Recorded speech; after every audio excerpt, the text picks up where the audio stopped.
성리학에 보면 이기이원론과 이기일원론이 나옵니다. 이것은 만물의 설계도인 위와 그 진료인 기와의 관계를 설정한 이론입니다. 위와 기의 주종 관계에 따라 철학은 물론이고 정치와 사회의 전반에 걸쳐 커다란 영향을 끼치게 됩니다. 그렇다면 어느 것이 정답일까요? 위에서 기가 파생된 것일까요? 아니면 위라는 것 자체가 기인 것일까요? 우리가 사는 물질 세계에서는 설계도와 재료가 뚜렷이 구분됩니다. 하지만 형이상의 세계로 옮겨가면 위와 기의 구분은 모호해집니다. 그래서 이기이원론과 이기일원론의 결론을 내리는 것은 결코 쉬운 일이 아닙니다. 그렇다면 불교의 시각에서 보면 어떨까요? 불교는 태동부터 이기이원론의 관점을 지니고 있습니다. 브라만교에서 차안과 피안으로 나누던 관습을 그대로 채용했으니까요. 차안은 온갖 모순이 발생하는 현상계를, 피안은 그런 속박에서 자유로워진 이상향을 각각 가리킵니다. 불교는 이처럼 세상을 둘로 나누기에 성리학의 이기이원론과 맥을 같이 하게 됩니다. 사실 힌두교와 초기 불교를 비롯해서 웬만한 종교들은 모두 이원론을 토대로 삼고 있습니다. 차안의 현실 세계는 생로병사가 지배하는 고해이고 죄인들이 모여 사는 일종의 감옥인 셈이지요. 그렇기에 이런 지옥 같은 세상에서 벗어나기 위한 여러 가지 가르침이 등장하고 그것들이 소위 말하는 종교입니다. 그럼 어떻게 해야 차안에서 피안으로 옮겨갈 수 있을까요? 사실 피안은 고차원에 있기 때문에 알 수 없습니다. 가는 길이 아예 없는 것이지요. 그래서 고심 끝에 찾아낸 방법이 차안을 부수는 것입니다. 차원의 구조상 차안을 부수면 피안이 남을 수밖에 없으니까요. 차안을 어떻게 부술까요? 차안은 나라는 관념에 의해 만들어집니다. 그래서 나를 없애면 차안은 저절로 산산조각이 납니다. 나를 어떻게 없앨까요? 나는 생각에 의해 조성됩니다. 그래서 전적으로 생각 타파에 매달리게 됩니다. 그럼 생각을 어떻게 없앨까요? 생각과 싸워서는 백전백패입니다. 왜냐하면 먹물 자국을 지우려고 먹물을 덧칠하는 꼴이니까요.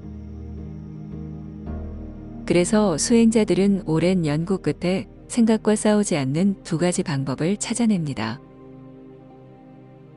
첫 번째는 생각과 평화를 유지하는 것으로, 이것이 명상입니다. 그리고 두 번째는 생각과 거리를 두고 지내는 것으로, 이것이 윗바사나입니다. 이렇게 명상과 윗바사나로서 생각을 단절하면 나가 없어지면서 차안도 덩달아 사라집니다. 저절로 차안에서 피안에 이르게 되는 것이지요.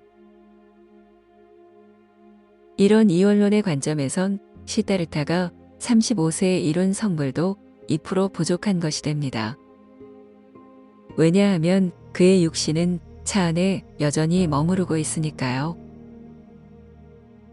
그래서 이때의 깨달음을 일러 유여열반이라 합니다. 그리고 80세에 인멸할 때 비로소 완전한 깨달음을 얻었다고 하여 무여열반이라 부릅니다.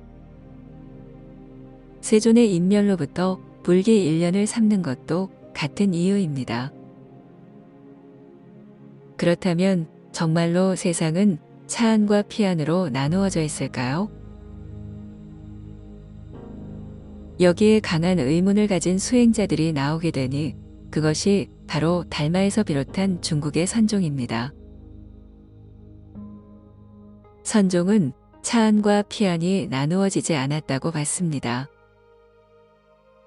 당시 중국 사회는 노장 사상의 영향을 받아 만물 일원론이 팽배했고 수행자들은 이런 관점에서 불교의 이원론을 바라본 것이지요. 여기에 송나라 때 출범한 성리학의 영향을 받으면서 이게 일원론적 사고가 불교에 깊이 스며들게 됩니다. 그 결과 앉은 자리가 열반이다, 번뇌가 보리이다, 중생이 붓다이다, 마음자리만 보면 바로 깨닫는다, 견성이 곧 성불이다와 같은 일원론적 사고가 확고해집니다. 결과적으로 차안에서 피안으로 가는 시간이 크게 단축됨으로써 도노의 기치가 올라간 것입니다. 이는 체험의 수행에서 이치적 깨우침으로 전환된 것이며 그렇기에 불교사에 있어서 가장 큰 업적 가운데 하나라고 평가할 만합니다. 그럼 선종에서는 도노를 어떻게 이룰까요? 선문답이든 가나선이든 그 핵심은 언어도단에 있습니다. 생각은 늘 언어를 타고 흐릅니다. 그래서 생각이 언어의 길에서 이탈하게 만드는 겁니다. 마치 철도에서 기차가 이탈하는 것처럼 생각이 언어에서 어긋나게 하는 것이지요. 이렇게 되면 기차가 전진할 수 없는 것처럼 생각 역시 멈추게 됩니다. 그래서 선문답은 공송화학당의 맹구식 동문서답으로 채워지고 가나서는 오직 모를 뿐으로 귀결하게 됩니다. 어찌되었든 생각의 멈춤을 경험하면 차안과 피안의 경계가 사라집니다. 삼남한상이란 것이 마음이 만들어 놓은 한바탕의 환영에 불과하게 되는 것이지요. 그렇다면 기존의 이원론적 초기 불교와 일원론적 선불교 가운데 어느 것이 더 우수한 것일까요? 단적으로 말하면 선불교가 보다 발전된 불교입니다. 원시적 이원론적 사고를 넘어선 것 자체가 불교의 원형에 가깝다고 할 수 있습니다. 이런 선불교가 중국과 일본에선 자취를 감추고 오로지 한국에서만 무려 700여 년 동안 계승 발전되고 있습니다. 그래서 하버드 대학교에서 불교 철학을 가르치던 로버트 지멜로 교수는 방송시대에 만개한 선의 황금시대를 보고 싶거든 한국의 선원에 가라는 말까지 하게 됩니다. 그런데 아쉽게도 선불교가 기존 불교에 비해 우수한 것은 맞지만 깨달음은 여전히 2% 부족하게 됩니다.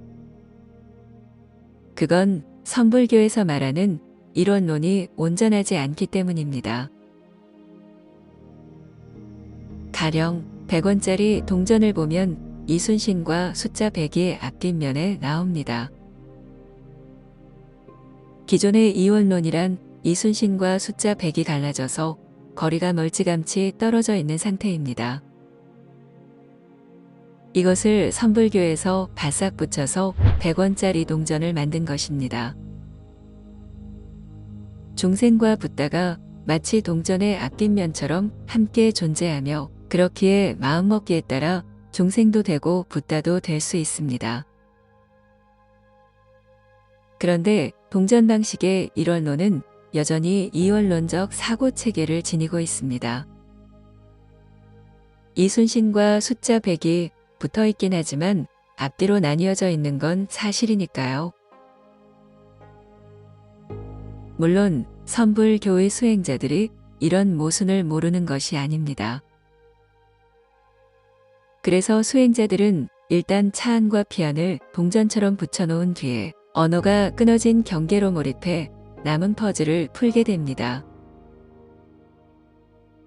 다만 문제는 그렇게 해서 2% 부족한 퍼즐이 맞춰지지 않는다는 사실입니다.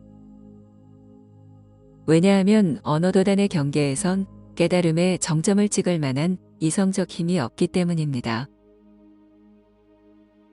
있는 것은 오로지 해탈과 열반의 체험이고 이것만으로는 세존의 무상정등각을 얻기에 턱없이 부족합니다. 이런 이유로 선종으로 대표되는 한국 불교가 불교사의 금자탑을 쌓았으면서도 그 결실을 맺지 못하는 것입니다. 그렇다면 어떻게 해야 선불교의 활용 점정을 이룰 수 있을까요? 선문답이든 가나선이든 아니면 참선이든 윗바사나든 어떤 수행을 막론하고 그 마지막엔 실존에 대한 증명을 놓아야 합니다. 실존의 눈을 찍어야 700여 년 동안 그린 선불교의 그림이 활활 살아나 깨달음의 문호를 열고 아울러 인류의 정신 문명을 주도하게 될 것입니다. 요컨대 진짜 선불교는 유무의 이원적 구조를 일원으로 만들어낼 줄 아는 지혜를 갖췄을 때 완성됩니다. 당신은 아직도 일체유심조의 경지를 깨달음으로 믿고 있나요? 그 상태에서 실존의 눈을 번쩍 떠보고 싶은 생각은 없으신가요?